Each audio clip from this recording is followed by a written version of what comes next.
ನಂಜನಗೂಡು ನಗರದ ಅಂಬೇಡ್ಕರ್ ಭವನದಲ್ಲಿ ಗ್ರಾಮೀಣಾಭಿವೃದ್ಧಿ ಮತ್ತು ಪಂಚಾಯತ್ ರಾಜ್ ಇಲಾಖೆಯಿಂದ ಗ್ರಾಮ ಪಂಚಾಯಿತಿ ಸ್ವಚ್ಛತಾಗಾರರ ದಿನಾಚರಣೆಯನ್ನ ಶಾಸಕ ದರ್ಶನ್ ಧ್ರುವನಾರಾಯಣ್ ಉದ್ಘಾಟಿಸಿದರು.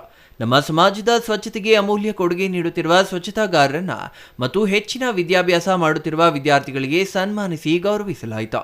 ಸ್ವಚ್ಛತಾಗಾರರ ಸೇವೆ ಸಮಾಜದ ಆರೋಗ್ಯ ಮತ್ತು ಅಭಿವೃದ್ಧಿಗೆ ಅತ್ಯಂತ ಮುಖ್ಯವಾದುದು.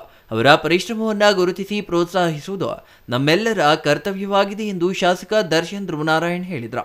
ಈ ಸಂದರ್ಭದಲ್ಲಿ ಮಾಜಿ ಶಾಸಕ ಕಳಲೆ ಕೇಶವಮೂರ್ತಿ, ತಾಲೂಕು ಪಂಚಾಯಿತಿ ಕಾರ್ಯನಿರ್ವಾಹಕ ಅಧಿಕಾರಿ ಜೆರಾಲ್ಡ್ ರಾಜೇಶ್, ಚಲುವರಾಜ್, ಪ್ರಕಾಶ್, ಮಹದೇವನಾಯಕ್, ನಂಜಪ್ಪ, ಮುರುಗೇಶ್, ನಂಜುಂಡ, ಗಾಯತ್ರಿ ಮೋಹನ್ ಸೇರಿದಂತೆ ಅನೇಕ ಅಧಿಕಾರಿಗಳು ಮತ್ತು ಮುಖಂಡರು ಉಪಸ್ಥಿತರಿದ್ದರು.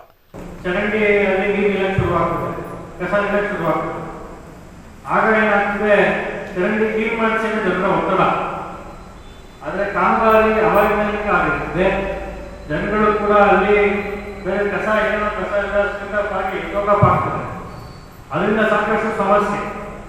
ಅದರಿಂದ ನಾನು PDO ಅಧ್ಯಕ್ಷರು ಇದ್ದಾರೆ, ದಯಮಾಡಿ ತಾವು ಕೂಡ ನಿಮ್ಮ PDOಸ್ಗೆ ಅಲ್ಲಿ ತಾವು ಕೂಡ ಗಮನಕ್ಕೆ ತರಬೇಕಾಗುತ್ತೆ. ಕಾಮಗಾರಿಗಳು ಮಾಡಬೇಕಾದ್ರೆ ಅವರು ಕೂಡ ನಿಂತು ಕಾಮಗಾರಿಯನ್ನು ಅಚ್ಚುಕಟ್ಟಾಗಿ ಮಾಡಿಸ್ಕೊಳ್ಳುವಂಥ ಕೆಲಸವನ್ನು ಮಾಡಬೇಕಾಗುತ್ತೆ. ಆ ನಂತರ ಈಗ ಸ್ವಚ್ಛತೆಯನ್ನು ಕಾಪಾಡುವಂಥ ಜವಾಬ್ದಾರಿ ನಮ್ಮೆಲ್ಲರೂ ಕೂಡ ಇರುತ್ತದೆ. ಆ ಗ್ರಾಮ ಪಂಚಾಯತಿ ಭಾಗದಲ್ಲಿರುವಂಥ ಎಲ್ಲ ಸದಸ್ಯರುಗಳು, PDO ಅವರು ಮತ್ತೆ ಅಲ್ಲಿ ನೆಲೆಸುವಂತ ಜನರು ಎಲ್ಲರ ಕರ್ತವ್ಯ ಕೂಡ ಆಗುತ್ತೆ. Kumar, CTV news, Nanjangud.